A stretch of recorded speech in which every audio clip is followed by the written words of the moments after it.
અભય થઈને નિષ્પક્ષતાથી નિરપેક્ષ રીતે વાસ્તવિકતાનો અરીસો રૂપી સચોટ માહિતી લાવતો સત્યની સાથે અભય ટાઈમ્સ। સુરતમાં ચૂંટણી માટે વહીવટીતંત્ર તૈયાર હોય તેમ જિલ્લાની 16 વિધાનસભા વિસ્તારમાં 47,08,082 મતદારો નોંધાયા છે, તો ચૂંટણીલક્ષી ફરિયાદ માટે નંબર જાહેર કરાયો છે। સુરત કલેક્ટર કચેરીના સભાખંડમાં જિલ્લા ચૂંટણી અધિકારી અને કલેક્ટર ડોક્ટર સૌરભ પારગીએ જિલ્લામાં સમાવિષ્ટ 16 વિધાનસભા મતદાર વિસ્તારોમાં આદર્શ આચાર સંહિતાના અમલ અંગે માહિતી આપી હતી। લોકસભાની ચૂંટણીઓ સંદર્ભે ચૂંટણી પંચ દ્વારા વિધિવત ચૂંટણી કાર્યક્રમ જાહેર થયો છે, ત્યારે મુક્ત, ન્યાયી, નિષ્પક્ષ અને શાંતિપૂર્ણ માહોલમાં ચૂંટણી સંપન્ન થાય તે માટે જિલ્લા ચૂંટણી તંત્ર સજ્જ છે। સુરત જિલ્લામાં આદર્શ આચાર સંહિતાનો ચુસ્તપણે અમલ કરવામાં આવશે। કાયદો અને વ્યવસ્થા જળવાઈ રહે અને લોકશાહીના પર્વમાં જનભાગીદારી સુનિશ્ચિત થાય તેવા પ્રયાસો અંગે માહિતી આપવામાં આવી હતી। મતદાર યાદી મુજબ 4,530 મતદાન મથકોમાં 47,08,082 મતદારો સુરતમાં નોંધાયા છે, તો આ ઉપરાંત ચૂંટણીલક્ષી ફરિયાદ માટે નંબર પણ જાહેર કરાયો છે।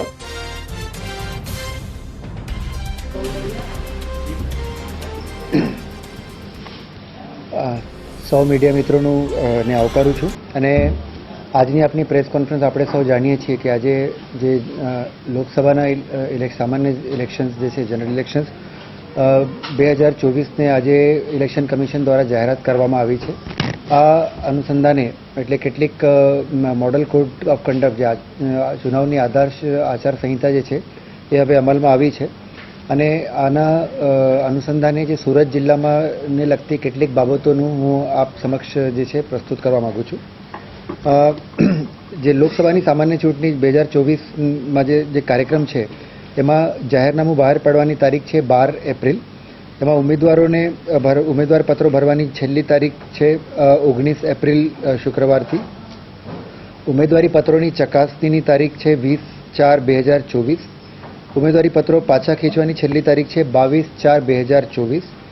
મતદાનની તારીખ છે 7/5/2024 એટલે ગુજરાતમાં એક ચરણમાં મતદાન યોજવાના છે, સુરત પણ આમાં સામેલ છે। મતગણતરી જે છે એ 4 જૂન 4/6/2024ના રોજ કરવામાં આવશે અને 6/6/2024ના રોજ ચૂંટણીની પ્રક્રિયા જે છે એ પૂર્ણ થશે। એટલે સુરત જિલ્લાની વાત કરીએ તો ડિસ્ટ્રિક્ટમાં આપણે સૌ જાણીએ છીએ કે 16 એસેમ્બલી કોન્સ્ટિટ્યુએન્સી સેગમેન્ટ છે, એટલે અલગ અલગ 3 પાર્લામેન્ટરી કોન્સ્ટિટ્યુએન્સીમાં એમનો સમાવેશ થાય છે।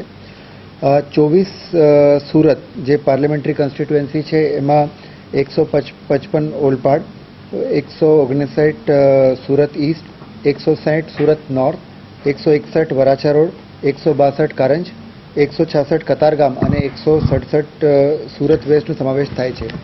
આ સાથે જ જિલ્લામાં આવતી 5 એસેમ્બલી કોન્સ્ટિટ્યુએન્સી જે 156 માંગરોળ, 157 માંડવી, 158 કામરેજ, 169 બારડોલી અને 170 મહુવા એ બધી 23 બારડોલી પીસીમાં એમનો સમાવેશ થાય છે। એ જ રીતે 163 લિંબાયત, 164 ઉધના, 165 મજુરા અને 168 84 આનો સમાવેશ જે છે 25 નવસારી પાર્લામેન્ટરી કોન્સ્ટિટ્યુએન્સીમાં એનો સમાવેશ થાય છે। સુરત આખા જિલ્લાની વાત કરીએ તો જે 5/1/2024ના રોજ આખરી મતદાર યાદી પ્રસિદ્ધ થઈ છે એના મુજબ કુલ જિલ્લામાં 47,08,082 મતદારો છે। એમાં 25,23,000 જેટલા પુરુષ મતદાતા અને 21,84,897 સ્ત્રી મતદાતાઓ છે। જેન્ડર રેશિયો 866 છે અને ઈપી રેશિયો 60 છે। આ વખતે જે પર્સન વિથ ડિસેબિલિટીઝ 85+ અને યુવા મતદારો ઉપર આપણે વધારે ધ્યાન આપીએ છીએ। એમાં પીડબ્લ્યુડી વોટર્સ છે ટોટલ જિલ્લામાં 21,702, 85+ ઇલેક્ટર છે 21,650 અને 18 થી 19ના ઇલેક્ટર છે 84,476 જેટલા મતદારો છે। મતદાર યાદીની સત્તા સુધારણાનું કાર્યક્રમ હાલ પણ સ્ટાર્ટ છે અને જે છે લાસ્ટ ડે ઓફ નોમિનેશન સુધી બધું ચાલતું રહેશે। એમાં જે નવા ફોર્મ્સ જે આવ્યા છે એમાં નવા ફોર્મ્સ 6 જે છે 46,797 એટલે 46,797 જેટલા ફોર્મ્સ આવ્યા છે। ફોર્મ 7માં 18,928 અને ફોર્મ 8માં 49,346 એટલે 49,346 જેટલા ફોર્મ આર્ટ પણ આપણને મળ્યા છે અને આનું નિકાલ પણ જે છે ARO કક્ષાએથી થઈ રહ્યું છે.